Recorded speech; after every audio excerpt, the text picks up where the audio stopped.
नमस्कार, आप देख रहे हैं ब्रेकिंग बिहार। आज 27 मार्च हो गया और बिहार का अगला मुख्यमंत्री कौन होगा ये अभी तक तय नहीं। मुख्यमंत्री नीतीश कुमार राज्यसभा जाएंगे, यह पूरी तरह से क्लियर है, लेकिन बिहार में अगला मुख्यमंत्री किसे बनाया जाएगा लगातार अटकलें चल रही है। कई जगह खबरें चल रही है, फलाना बन सकते हैं, यह बन सकते हैं, लेकिन सच्चाई यही है कि अभी तक तय नहीं है। हमने भी लगातार कहा है कि कभी भी किसी तरह की अफवाहों पर हम ध्यान नहीं देते हैं, कभी किसी की भावना को ठेस पहुंचाने वाला काम नहीं करते हैं। हम लोग को जो अपनी समझ है उस हिसाब से जो लग रहा है कि अगला बिहार का मुख्यमंत्री कौन बनेगा, कौन नहीं बन सकता है, किनका नाम सबसे आगे है और कौन अब रेस में पीछे हो रहे हैं, इन्हीं भी सब चर्चा करेंगे। हमारे साथ सुमन कुमार हैं। सुमन जी, क्या कुछ कहिएगा, जो अभी तक सम्राट जी का नाम चल रहा था लेकिन कई और सारे नाम आ रहे हैं। देखिए, सम्राट जी का नाम तो शुरू से प्रथम पर ही चल रहा था, लेकिन इधर मुझे जो अपना व्यक्तिगत समझ में आ रहा है कि इधर लगातार उनके 2-3 बयानों के बाद में कुछ संशय के बादल अब मंडराने लगे।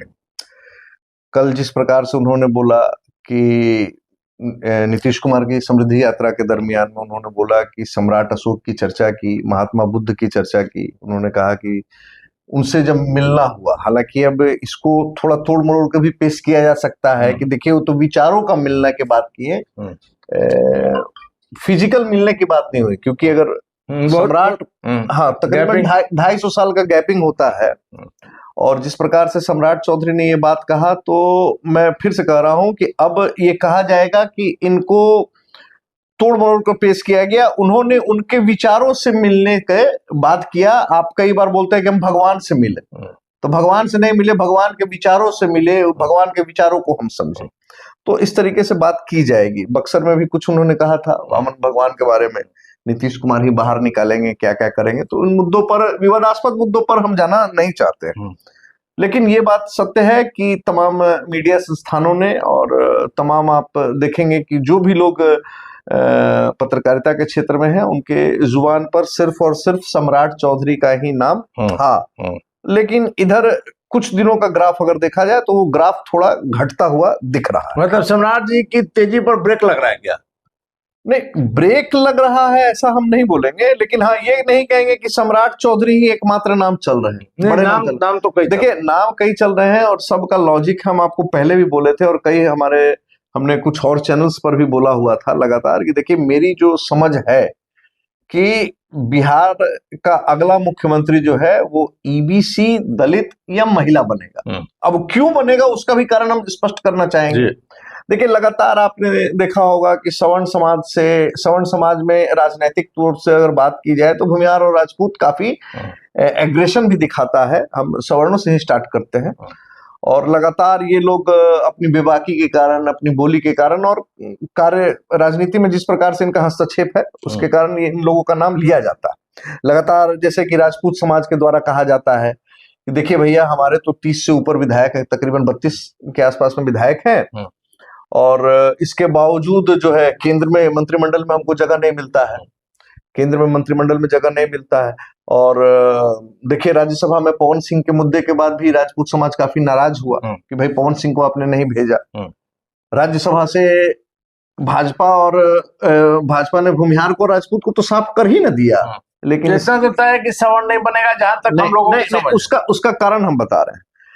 देखिए, राजपूत समाज तो यहाँ भूल ही जाए कि मतलब कि हम बन सकते हैं। उसका रीजन ये है कि देखिए, बगल में योगी आदित्यनाथ यूपी में, उत्तर प्रदेश में है, काफी अच्छा काम कर रहे हैं। चुनाव होने वाला है, अगले साल चुनाव होने वाला है, और योगी आदित्यनाथ के बारे में तो ये भी कहा जाता है कि मोदी के बाद कौन, तो योगी। तो मुझे नहीं लगता है कि भारतीय जनता पार्टी का आला कमान ऐसी गलती करेगा कि लगभग अगल बगल के राज्य में एक ही बड़े हिंदी भाषी क्षेत्र है ना, बड़ी आबादी वाले क्षेत्र है, तो यहाँ पर एक ही समाज का, हमारे आकलन के हिसाब से संभव नहीं। तो ये संभव नहीं है। दूसरी बात है कि अगर आप बात करते हैं भूमिहारों की, तो देखिए, भूमिहारों की आबादी 2.86% ही मात्र है। सवर्णों में अगर बात की जाए तो राजपूतों और ब्राह्मणों के बाद इनकी आबादी भी आती है। ठीक है, इनके भी ठीक ठाक विधायक हैं, लेकिन यहाँ पर डिप्टी सीएम ऑलरेडी भूमिहार अभी दिया हुआ है। केंद्रीय मंत्री के तौर पर गिरिराज सिंह को भी अच्छी जगह दी गई है, भागीदारी उनको दी गई है। हाँ, लेकिन इसके अलावा अगर पूरे भारतवर्ष में अगर आप देखते हैं तो कहीं कुछ वैसी जिम्मेवारी नहीं मिलती है। पश्चिम बंगाल के एक राज्यपाल साहब जो है, के एन रवि, वही भूमिहार जाति से आते हैं। खैर राज्यपाल का गिनती नहीं हाँ। होगा इसमें नहीं, राज्यपाल भले ही संवैधानिक पद नहीं हो, लेकिन अभी नागालैंड का राज्यपाल अब तो हो गया है, नंदकिशोर यादव राज्यपाल बने ना। अब तो हो गया, अपने हिसाब से उसको बनाया जा रहा है। साफ नजर आ रहा है कि बंगाल चुनाव को लेकर के, खैर उस पर फिर कभी चर्चा करेंगे। इसके अलावा अगर हम बात करते हैं तो देखिए, राजपूत समाज के भी 3 राज्यपाल हैं अलग अलग स्टेट में। इसके बाद में अगर हम ब्राह्मणों की बात करते हैं तो देखिए, ब्राह्मणों में भी मंगल पांडे का लगातार चर्चा हो रहा है कि मंगल पांडे बन सकते हैं। तो मंगल पांडे का भी बिल्कुल हमको संभावना नहीं दिख रहा है। क्यों नहीं दिख रहा है कि आसाम, महाराष्ट्र, राजस्थान और त्रिपुरा, इन 4 स्टेट में ऑलरेडी ब्राह्मण मुख्यमंत्री बना हुआ है, इसलिए बिहार में नहीं हो। ठीक है। भूमिहार का इसलिए हम बोलेंगे कि भूमिहार भी किसी कीमत पर नहीं बन पाएगा। देखिए, डिप्टी सीएम के नाम की भी काफी चर्चा है, अच्छा काम कर रहे हैं ब्लॉक में, जो काम किया है इसी के कारण तो लोग हड़ताल पर गए। सीओ वीडियो पर अंकुश। लेकिन हकीकत क्या है कि अगर जिस दिन भूमिहार जाति का मुख्यमंत्री बनेगा, देखिए दूसरे जाति से दलित ईबीसी और सवर्ण समाज के भी लोगों में अंदर खाने जो है विरोध जबरदस्त आ जाएगा। और जिस तरह की राजनीति बिहार में हो रही है, जात पात और वर्ग की राजनीति हो रही है, इस राजनीति के हिसाब से सवर्ण और उसमें भी भूमिहार मैं तो बिल्कुल नहीं देख रहा हूं। अब आइए बात करते हैं ईबीसी का। ईबीसी का बात करते हैं तो ईबीसी में सबसे बड़ा नाम बहुत सारे चल रहे हैं। देखिए, तकरीबन 112 जातियां हैं, 36% के करीब में आबादी भी है। आबादी अच्छी खासी है। और ये ईबीसी जो वोट बैंक है, ये नीतीश कुमार का सबसे मजबूत वोट बैंक माना जाता है। उनका आधार वोट बैंक। लेकिन चक्कर वही है यहाँ पर भी। यहाँ पर सबसे बड़ा चक्कर क्या है कि ईबीसी वोट बैंक जो है 112 जातियों का है, और इसमें लगभग आप मान के चलिए कि 4-5 जातियों को छोड़ दें तो लगभग हर जाति का वोट जो है 1% से कम है। अब सवाल ये है कि मिला के ना 36%। सवाल ये है कि क्या किसी एक जाति के व्यक्ति को मुख्यमंत्री बनाकर ईबीसी की 112 के आसपास में जो जातियां हैं, क्या उन सभी को साधा जा सकता है? तो बड़ा मुश्किल काम है। लेकिन फिर भी अगर आप बात करें तो दीघा विधायक संजीव चौरसिया, इसके अलावा जो बिहार सरकार के मंत्री हैं प्रमोद चंद्रवंशी जो एमएलसी हैं, इनके नामों की भी काफी जोर शोर से ईबीसी के मामले में चर्चा है। और इसके अलावा भी 1-2 नाम और चल रहे हैं। तो ये तो एक पक्ष हो गया। इसके अलावा ओबीसी की अगर हम बात करें तो देखिए, ओबीसी का 1990 से लेकर अभी तक ओबीसी का ही राज है बिहार में, ठीक है। लालू यादव से लेकर मुख्यमंत्री नीतीश कुमार तक। तो अब ओबीसी समाज का ही एक और वर्ग है कुशवाहा समाज का। तो कुशवाहा की बात हो रही है कि सम्राट चौधरी मंत्री बनेंगे। तो देखिए, सम्राट चौधरी मुख्यमंत्री बनेंगे। तो सम्राट चौधरी के मुख्यमंत्री बनने में भी बहुत सारी चीजें, देखिए बैकग्राउंड इनका बहुत दलों को घूम कर ही आए। जदयू में भी रहे हैं, सबसे है कि राजद की पाठशाला के छात्र रहे, लालू जी की पाठशाला के छात्र, लालू जी की पाठशाला के भी रहे हैं। और सबसे बड़ी बात है कि इसके अलावा जो इनकी शैली है, काफी आक्रामक शैली के माने जाते हैं। लेकिन काम भी कर रहे हैं। बुलडोजर देखिए किस प्रकार से चल रहा है। ठीक है, काम इन्होंने किया है, लेकिन राजनीति में काम पर मुख्यमंत्री या मंत्री बना जाता है क्या? सारा समीकरण पर बने। प्रमोद चंद्रवंशी कैसे मंत्री बन गए? लास्ट में अमित शाह बोले जातीय समीकरण, चंद्रवंशी समाज का एक भी मंत्री नहीं है, केहू का नाम डालो। सीधी बात है कि जातीय समीकरण, तो जातीय समीकरण के हिसाब से बने। इसके अलावा देखिए, कुशवाहा समाज से ही नायब सैनी जी जो है हरियाणा के मुख्यमंत्री बने हुए, ये भी एक चीज है। इसके बाद में कुशवाहा समाज की बात आप करें तो देखिए, उपेंद्र कुशवाहा, अभी हमने पवन सिंह का नाम लिया ना, पवन सिंह उपेंद्र कुशवाहा से लोकसभा में ज्यादा वोट लाए थे ना, काराकाट से। उपेंद्र कुशवाहा तीसरे नंबर पे थे ना, एनडीए के प्रत्याशी रहने के बाद तीसरे नंबर पे थे। पवन सिंह ने तो अपना जलवा दिखाया निर्दलीय खड़ा होकर, एकदम। उपेंद्र कुशवाहा तीसरे नंबर पर आ गए। अच्छा, उनके पार्टी का विधायक कितना है? 4। अच्छा, 4 विधायक में एक उनकी पत्नी भी है ना। लेकिन उन 4 विधायक में से कोई मंत्री बना नहीं बना। जो कुछ बेटा ना एमएलए ना एमएलसी, बेटा मंत्री बना ना, तो बेटा को भी एमएलसी बनाना होगा, ये तय है। नहीं तो फिर मंत्री पद छोड़ना होगा, बेटा को एमएलसी बनाना होगा। 6 महीना तक ना तो बेटा एमएलसी बनेगा। अच्छा, अपने चुनाव लोकसभा हार गए, राज्यसभा चले गए ना, मोदी जी की कृपा से गए। अब जिसके कृपा से गए तो कुशवाहा को साधा गया ना, कुशवाहा वोट बैंक के ही कारण ना बाप बेटा दोनों सधा। अच्छा, इसके बाद अगर हम बात करें तो जब उनको राज्यसभा भेज ही दिया गया, बेटा को मंत्री बना ही दिया गया, सम्राट जी को डिप्टी सीएम बना ही दिया गया, तो अब सब एक ही समाज का आदमी को नहीं ना मिलेगा। बाकी आदमी आपको वोट देने के लिए है। असंतोष फैलेगा। इसके अलावा आप देखिए ना, राज्यसभा के चुनाव के बाद में जो जिस तरीके से पटकथा हुई, 30 तारीख तक नितिन नवीन और नीतीश कुमार को इस्तीफा भी देना है। अपने अपने एक पद से तो देंगे ना, एक से देना ही नितिन नवीन जी को विधायकी से एमएलसी से देना होगा, इनको अच्छा देना पड़ेगा। इसके बाद में अगर आप आते हैं तो नंद किशोर यादव यहाँ के बड़े नेता थे ना, विधानसभा के स्पीकर भी थे, उनको राज्यपाल भारतीय जनता पार्टी ने बनाया जी। अब नंद किशोर यादव का क्यों नाम लिए? क्योंकि कहा जाता था कि जिस दिन भारतीय जनता पार्टी की सरकार बनेगी तो नंद किशोर यादव भी एक बहुत बड़े दावेदार हैं, मुख्यमंत्री बनने। साइड कर दिया, राज्यपाल बना दिया। अच्छा, नित्यानंद राय को केंद्र में हम मंत्रालय मिला हुआ है, नित्यानंद राय को। तो अब सवाल ये है कि जिस यादव समाज के विरुद्ध में, देखिए आरजेडी के विरुद्ध में नहीं, अंदर खांदे के बोलने की राजनीति कुछ और होती है, करने की राजनीति कुछ और होती है। यादव समाज के विरुद्ध में एनडीए ने अन्य जातियों को गोलबंद किया। अब सवाल है कि अगर रामकृपाल यादव हो जाए या नित्यानंद राय हो जाए, इन लोगों को मुख्यमंत्री बना दिया जाए, तो एनडीए के जो कोर वोटर हैं उनमें जबरदस्त निराशा होगी। और ये सभी को पता है कि आप कुछ भी कर लीजिए, कुछ भी कर लीजिए, आप यहाँ पर यादव वोट बैंक लालू यादव से दूर इतनी आसानी से नहीं। लालू जी है उस वोट बैंक, लालू यादव बीच में तो बहुत लोगों को भाजपा लाया ना, यादव लोगों को, कि भाई आगे कुछ करके हम यादवों का वोट बैंक तोड़ेंगे। कितना तोड़ पाया? नहीं तोड़ पाया, तो वो भी नहीं तोड़ पाया। तो सम्राट चौधरी की अगर हम बात करें तो हमको जो लग रहा है कि विभिन्न पार्टियों से घूम कर आना, इधर बीच में इनका कुछ कुछ बयान, और भारतीय जनता पार्टी आसाम अगर छोड़ दीजिए तो आसाम के मुख्यमंत्री को छोड़कर बाकी सारे जगहों पर वैसे लोगों को ही मुख्यमंत्री बनाया है जो उसके पार्टी में शुरू से लगा हुआ है, समर्पित रहा हो, वैसे लोगों को बनाया गया। बीजेपी का इतिहास भी रहा है। जी हाँ। दूसरा चीज अब आ जाते हैं, अगर आप बात आपको करते हैं ईबीसी की, हमने बात आपको की ही। इसके अलावा हम बात करते हैं तो दलितों की, तो दलितों की भी आबादी बिहार में तकरीबन 20% यानी 19.65% के आसपास में दलितों की आबादी है।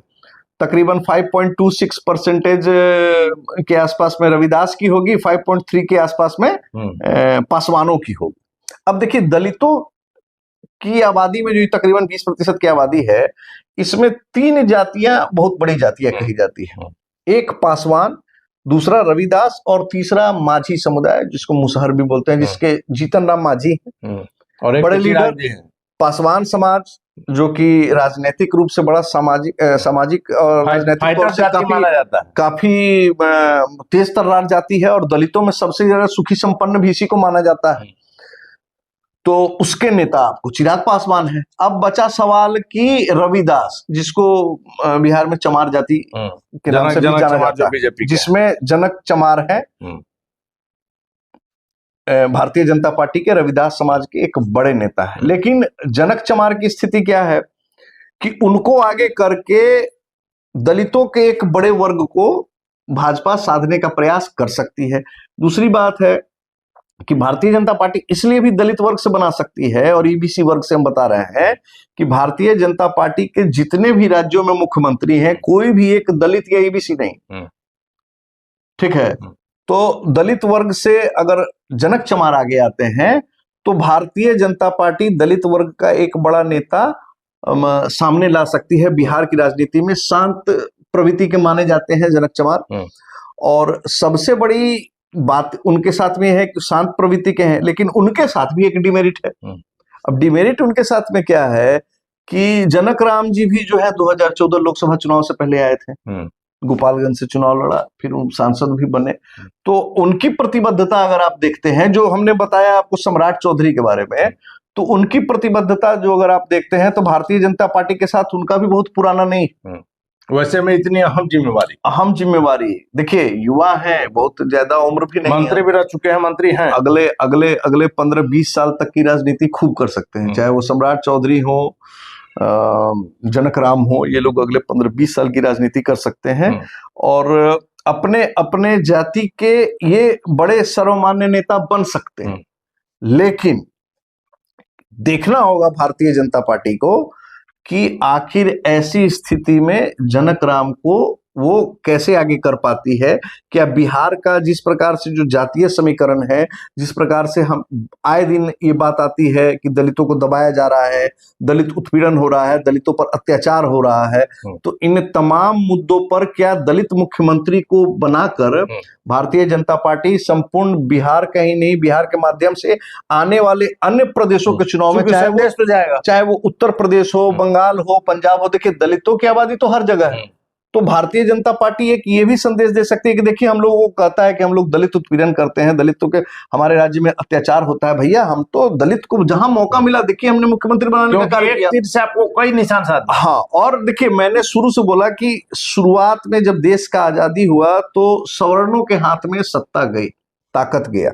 उसके बाद आप देखेंगे कि जब मंडल कमीशन की बात हुई तो उसके बाद से सवर्णों के बाद से वो सत्ता हाथ से छिटकी कई राज्यों में, स्पेशली अगर बिहार की ही बात करते हैं तो वो ओबीसी के बाद में। देखिए ओबीसी समाज को जितना राज करना था कर लिया। अब आने वाली सत्ता अगले कई वर्षों तक ईबीसी और दलित समाज के पास में ही ये सत्ता रहेगी।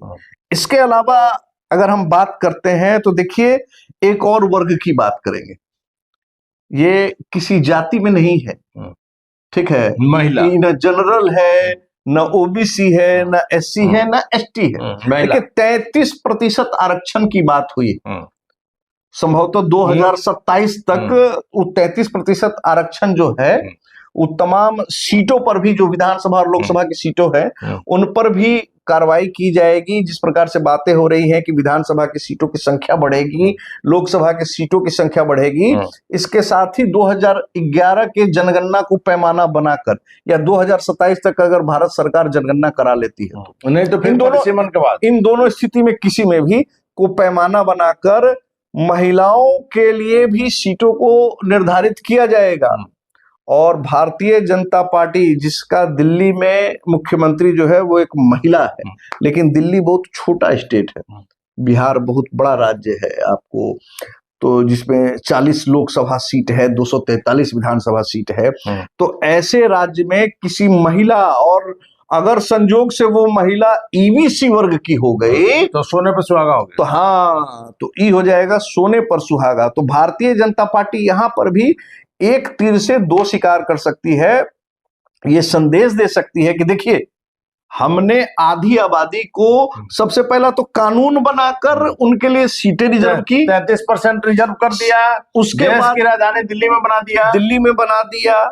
इसके बाद में हमने बिहार में भी उस महिला को खड़ा कर दिया मुख्यमंत्री के तौर पर। तो देखिए एक बात ध्यान रखिएगा, अभी हमने बोला कि ईबीसी वोट बैंक जो है वो नीतीश बाबू का बहुत बड़ा कट्टर सपोर्टर वोट बैंक था। उसी प्रकार से अगर बात करें महिलाओं की तो महिला वर्ग भी जो है वो नीतीश कुमार का बहुत बड़ा वोट बैंक है। नीतीश कुमार के प्रति इन वोटरों का समर्पण है। और जब अगर कोई महिला आती है तो कहीं ना कहीं भारतीय जनता पार्टी अपने सहयोगी जदयू को कमजोर भी करती है, उसका वोट बैंक भी छीनती है। और हमने कहा ना कि अगर ईबीसी और महिला ये दोनों हो गया तो एक झटके में जदयू के आधार वोट बैंक को पूरा का पूरा, ऐसे भी माना जा रहा है कि बीजेपी अपना एक छत्र राज चाहती है, जदयू को धीरे धीरे समाप्त कर देगी। ये तो लगातार ये बातें चल रही है। देखिए इतना तो तय है कि हमने लगातार कहा है कि कभी भी किसी की भावना का अहित करना, किसी की भावना को ठेस पहुंचाना हमारा मकसद नहीं रहा है। हमारी जहां तक जानकारी रहती है उस हिसाब से अपने दर्शकों को हम खबर दिखाते हैं। लगातार जो खबरें चल रही है, सस्पेंस बना हुआ है। वैसे में कौन बनेगा बिहार का अगला मुख्यमंत्री, यह सभी लोगों के दिमाग में है और अचानक से इसकी घोषणा होगी। लेकिन हमारी जहां तक जानकारी है, हमने अपने दर्शकों को बता दिया कि इस बार जो स्थिति बन रही है, भारतीय जनता पार्टी के जो अमित शाह हैं और देश के प्रधानमंत्री नरेंद्र मोदी हैं, इनके दिमाग की था लगाना काफी मुश्किल है। लेकिन राजनीति में समीकरण साधा जाता है, चेहरे से कोई प्रेम नहीं रहता है, एक तीर से कई निशान साधा जाता है। वैसे में हमारा मानना है कि इस बार बिहार का मुख्यमंत्री ईबीसी दलित या महिला, इन्हीं तीनों में से एक होगा, क्योंकि इन तीनों में से किसी एक को बनाया जाएगा तो एक को बना करके कई सारे मुद्दों को, यहां तक कि अपने विरोधियों पर भी हावी होने का भारतीय जनता पार्टी प्रयास करेगी। वैसे में बिहार का अगला मुख्यमंत्री कौन होगा देखना काफी महत्वपूर्ण होगा। फिलहाल अपन रहे ब्रेकिंग विभाग से।